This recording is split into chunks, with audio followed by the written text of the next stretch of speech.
दोस्तों, ये प्रेम किन्हीं दो व्यक्तियों के बीच में नहीं होता, ये प्रेम आपके स्वयं के भीतर होता है।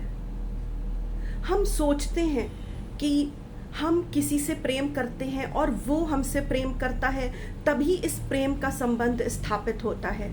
ये प्रेम चाहे माता और बच्चे के प्रति हो, ये प्रेम चाहे एक दोस्त का दोस्त के प्रति हो, ये प्रेम चाहे शिष्य और गुरु का हो, ये प्रेम चाहे किसी भी प्रकार का किसी भी दो व्यक्तियों के बीच में हो। हम ये सोचते हैं कि ये प्रेम दो लोगों के बीच है, पर सत्य ये है दोस्तों, ये प्रेम हमारे स्वयं के भीतर होता है।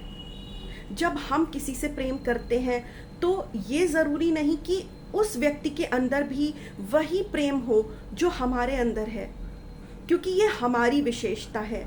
हमें ईश्वर ने ऐसा ही बनाया है, क्योंकि हम प्रेम स्वरूप हैं, हम प्रेम से उत्पन्न हुए हैं और हम अपना पूरा जीवन आप जैसे भी बिताएं, आप किसी के प्रति प्रेम में ही बिताते हैं।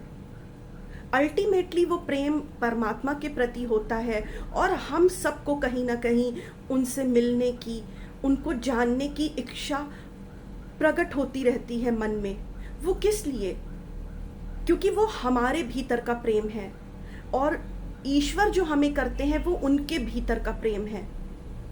इसको इस बात से भी समझा जा सकता है कि ऐसा क्यों होता है कि आपका बेड है और आप बेड के जिस साइड पे सोते हैं वो आपको पसंद आने लगती है। अगर उस साइड पे आप ना सोएं तो आपको नींद नहीं आती है, या कोई और सो जाए तो आपको गुस्सा भी आता है। बेड की उस साइड में तो प्रेम नहीं है ना, वो प्रेम उस बेड की साइड के लिए आपके अंदर है। उसी प्रकार कई बार होता है कि आपकी डाइनिंग टेबल पे कोई चेयर होती है, वो आपकी फेवरेट होती है, वो आपकी प्रिय होती है, तो उस चेयर में तो प्रेम नहीं है, वो प्रेम उस चेयर के प्रति आपके भीतर है। तो कई बार ये एंजाइटी और डिप्रेशन का कारण क्यों बन जाता कि मैं जिससे प्रेम करता हूँ वो मुझे प्रेम नहीं करता, या मैं अपने बच्चे से करता हूँ मुझे रिटर्न में उतना नहीं मिलता, या वो कोई भी व्यक्ति हो सकता है। एक दोस्त दूसरे दोस्त को ज़्यादा प्रेम करता है पर दूसरा दोस्त अपने किसी और दोस्त को प्रेम करता है। तो ये इसी से प्रकट होता है कि, या आप समझने की कोशिश करिए कि वो प्रेम दो लोगों के बीच में नहीं है, वो प्रेम आपके हार्ट चक्र में स्थित है, वो आपके भीतर है, वो आपकी विशेषता है किसी व्यक्ति या वस्तु के प्रति।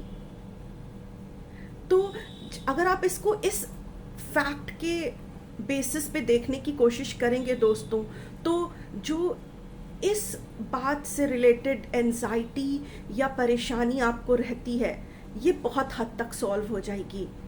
कि ज़रूरी नहीं उसी चेयर की तरह कि वो चेयर मुझे प्यार करे, वो बेड का साइड मुझे प्यार करे, हम ये एक्सपेक्टेशन नहीं रखते।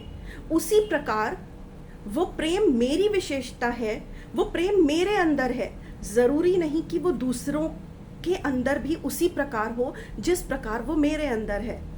और जिस वक्त, जिस मोमेंट से आप इस बात को एक्सेप्ट कर लेंगे, आपको किसी से कोई कंप्लेंट नहीं रहेगी, और इससे भी बेहतर आप फील करेंगे कि मैं ही प्रेममय हूँ, मैं किसी को भी प्रेम करने के काबिल हूँ, मुझे रिटर्न में कुछ नहीं चाहिए, क्योंकि वो प्रेम मेरी विशेषता है, वो मेरा नेचर है, वो मेरी कैरेक्टरिस्टिक है।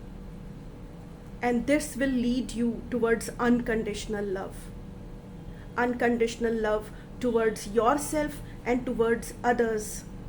और उन others में कोई भी आ सकता है, व्यक्ति, वस्तु, स्थान या जानवर भी।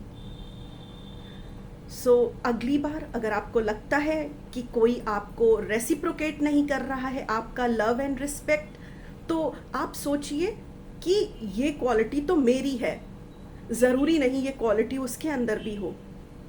Thank you.